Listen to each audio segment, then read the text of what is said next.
It's football season in 1971. We're in Detroit, where football fans have to travel to Tiger Stadium to see a Lions game. Tiger Stadium is in the Detroit Tigers, the MLB team. It was before the Lions got their own fancy field, right in the age where baseball started trending downwards and football upwards as Americans' favorite sport.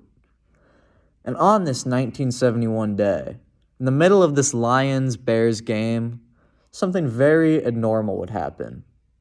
Something so rare that outside of this one instance has never happened in NFL history. Statistically speaking, this is the hardest thing to do in the NFL. Cue Chuck Hughes. Hughes was a backup wide receiver for the Lions and an athletic freak of nature, but he hadn't gotten to put it much to use yet in the league. Through a 5-year career, he had caught just 15 passes and had been used more as a special teams weapon. But hey, teams kept him around, so he was doing something right. With an injury to a starting receiver, Chuck Hughes got into this game against the Bears. He was yet to catch a pass this year, but finally had the chance to make that change. And he did.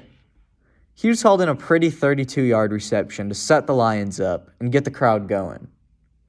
On that play, Hughes took a giant hit from 2 Bears defenders, but quickly popped up and shrugged it off. The guy was tough. A couple plays later, on the same drive, the Lions were looking to punch it into the end zone.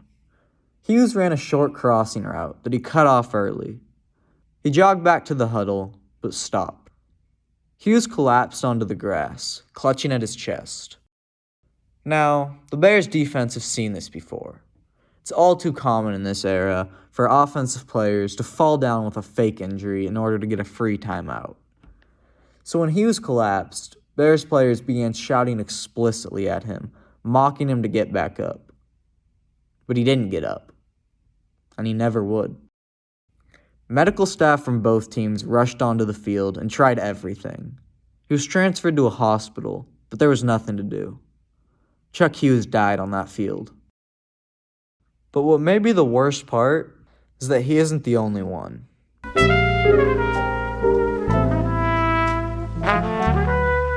Chuck Hughes is just one of countless professional athletes who have died while honing their craft. Plenty of sports have dark histories of athletes dying in competition. This is a small chunk of those athletes, and these are their stories. Now, Hughes more than earned his extra rare NFL record. But as a sport with such a dangerous reputation for injuries, only one death almost seems low. So the question is, how does the NFL's lone death stack up to other leagues? Well, basketball, first of all, is not seen as being as dangerous as football. The numbers back this up, as no NBA player has actually ever died on court in a game. Now, you may be screaming in your chair about Reggie Lewis, who was an NBA All-Star in the middle of his prime when he died suddenly. His death came after being diagnosed with a serious heart condition, one similar to Chuck Hughes. Lewis's tragic death, however, came after he disobeyed his doctor, who had not yet cleared Lewis to play.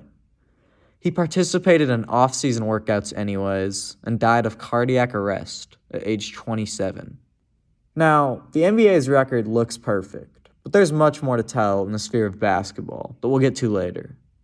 No deaths is something quite rare, though, and the NBA is actually the only major North American sports league to never have a death.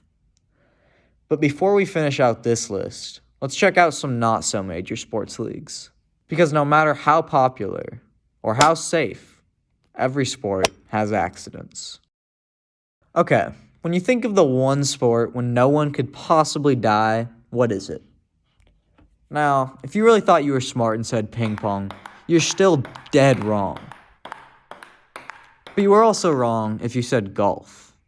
Now I admit, I'm cheating a bit for this one. It's not a professional athlete, but this story needs to be told.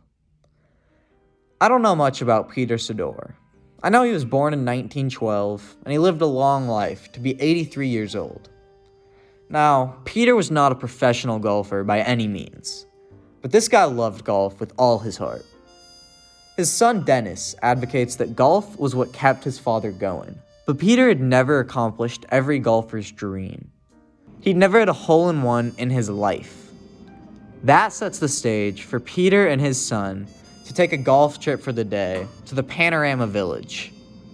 The pair play through the first 3 holes of golf fine, chatting it up and enjoying some father-son bonding time.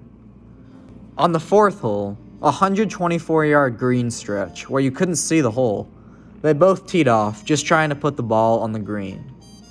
After they shot, they began walking over to the hole, but they couldn't find Peter's ball.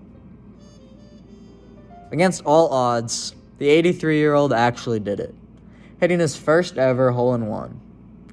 But as the father-son duo headed over to get the official scorecard signed off, Peter Sador collapsed. He suffered an aneurysm and was dead. And almost poetically, his family accepted it. It was the right way for Peter. Sports can be beautiful. Let's jump from golf to arguably the most violent sport of all time. It's impossible to know how many pro boxers have died, but it's plenty, probably the highest quantity of any sport. And one of the greatest boxers of all time, Sugar Ray Robinson, is responsible for one of those deaths. Here's the story. Just nights before Robinson was set to fight Jimmy Doyle, he had a disturbing dream where he killed Doyle in the ring. He woke up in a cold sweat, yelling and panicked. Robinson seriously wanted to back out of the fight because he was scared he would kill his opponent. His team brought him to see a legit Catholic priest who assured him that it was just a dream and that he could indeed fight. So, the fight went on, and in the 8th round, Sugar Ray Robinson knocked out Doyle hard. He flew to the canvas, thudding his head once again on his fall. Jimmy Doyle never regained consciousness from Robinson's knockout. Let's jump back to our major sports comparison. Next up on the list, which is similar to football, has a single story of fatal tragedy in its long history. Ray Chapman was the victim to a pitch to the head that would cause his death. But for baseball, someone dying in this way again nowadays would be much more difficult. See, Chapman had multiple disadvantages working against him. First and foremost, in 1920, when this occurred, he wasn't wearing a batting helmet, as every batter went into the box with just a cap on. But more so, this came during the dead ball era in the MLB. This was a time where pitchers could do basically anything they wanted to the ball to make it harder to hit, such as rub dirt or spit on it. And that dirty ball, hitting a helmetless man in the head, gave the MLB their only death of all time. The final of the 4 major sports, hockey, oddly continues the trend of 1 death per league. Bill Masterton was checked onto the ice, banging his head, and never regained consciousness. And what's almost hard to believe is that in this 1968 match, it was normal to be playing in NHL hockey games with no helmets. What? And there is all the major sports stats for you about athletes dying on the field. But I did forget one more thing about basketball, and it's time to get there. Pistol Pete Maravich did not die in game, but his story is a scarily true one about a basketball death. Pistol Pete was one of the greatest players of all time, dazzling with tricks beyond his time. But Maravich, who was quoted saying he didn't want to play till 40 and die of a heart attack, retired early. He cared about his health and ended his career at age 32 to take care of himself. But for a guy like Pete, basketball never really escapes you. Just like a lot of other guys on this list, sports never, ever escaped them, up to their last breath. Playing a pickup game, Maravich would collapse. At age 40, he passed away on the court, dying of a heart attack.